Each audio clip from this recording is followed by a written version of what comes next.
Hey guys, welcome back to Good Drive. Today we're going to test drive the new 2021 Toyota Mirai. We're going to talk to you about our impressions of it and whether you should buy a hydrogen car. The Mirai is Toyota's brand new hydrogen midsize car that seats 5. It is built off of the Lexus LS platform. It boasts 182 horsepower and has a max range of 402 miles. Surprisingly, the car has a 50-50 weight distribution. The build quality, both interior and exterior, resembles that of a Lexus and are plush with luxury. The XLE starts at $49,500 and the Limited starts at $66,000.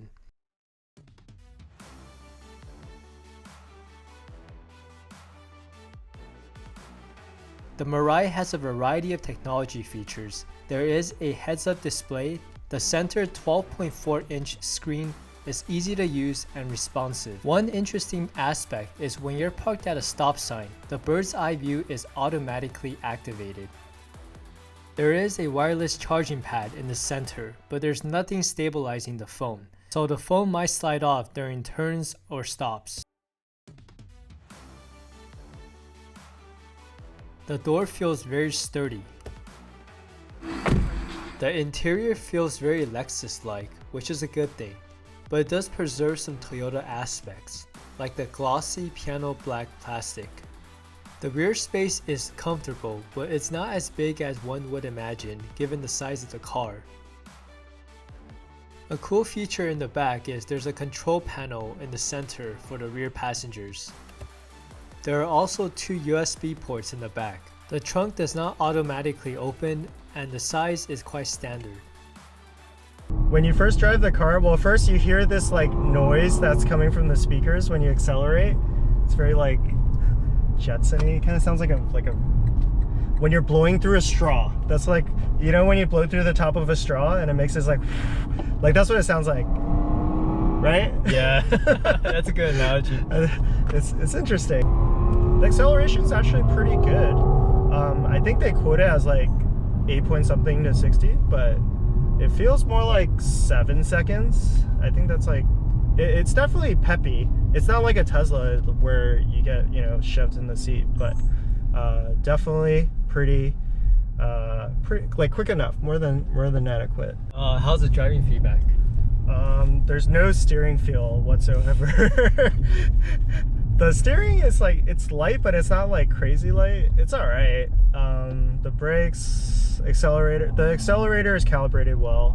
It's like got that typical Toyota like calibration where most of it is in the first like 20% because Toyota drivers refuse to like go full throttle. So like you feel like you get most of your power within the first 20%. It definitely feels very heavy, like it feels like a luxury car.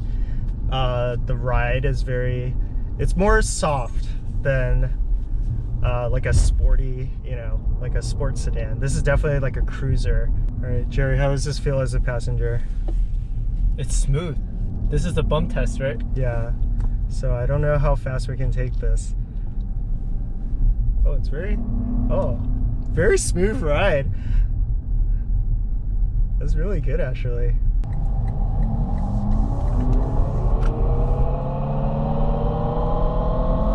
The noise is so loud, but we're not going anywhere. Yeah, right? Put the camera right there.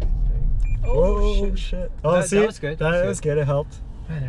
Alright, so we just finished test driving the Mirai and we're here to give our thoughts. So for me, I think it kind of drove how I expected, which is like a big Japanese like kind of luxury car. It definitely feels more Lexus than Toyota in terms of the driving experience, and you know, overall just a car, like the fit and finish, everything definitely feels more like a Lexus. And like apparently it was supposed to be the new Lexus GS, but they kind of like retooled the car to become, you know, hydrogen powered and all of this. It's based on the same platform as the Lexus LS.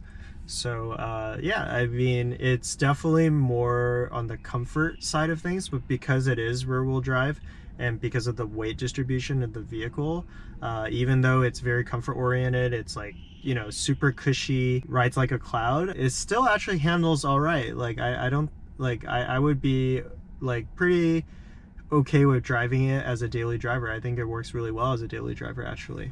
and the looks really nice. I mean, the exterior looks much better than the last generation. Last generation was kind of like too futuristic. My only thing with this car is everything is so nice. If they made this into a BEV, a battery electric vehicle, I think it'll sell a lot. Toyota is throwing like mad cash at this thing. So right now at the end, till the end of March, they're putting 20 grand on the hood, plus 0% finance up to 72 months if you finance through Toyota. You get an $8,000 tax credit from the government, and then you get $4,500 from the state. If you get like a base XLE, you can basically get one like with everything under 20 grand, which is kind of insane. Yeah. And they're giving you 15 grand in hydrogen for free. So I could see people buying this for financial reasons.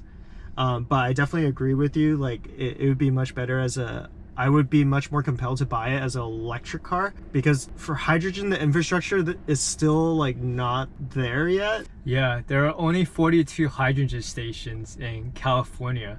Toyota does offer a 21-day rental program that they give you for free. So in case your car runs out of hydrogen, or you just can't drive it, that's a nice feature to add in. I've definitely heard of reports where hydrogen stations, or they were just out of hydrogen for like a long time, so people couldn't drive their cars. And I mean, it's not specific to Toyota, it's specific to all hydrogen cars. So that is something to keep in mind if you're thinking about this vehicle. But that being said, I think as on its own, like let's say everything works, like I think it, given the deal that's out there right now, like I think if you live in a place where you don't have access to EV charging, but a hydrogen station is relatively close to you, and you want to drive something that's zero emissions, I think it's a good option. One thing to keep in mind, like the car is kind of big, but it doesn't feel big inside. Like it just feels cramped inside because you feel like they're shoving all these hydrogen tanks everywhere. I think this is a great car if there's a hydrogen station that's convenient in your daily route. This is not a convenient car if your route's like changing every single day and everything's random, because you might run out of hydrogen and it's not very practical to find a station.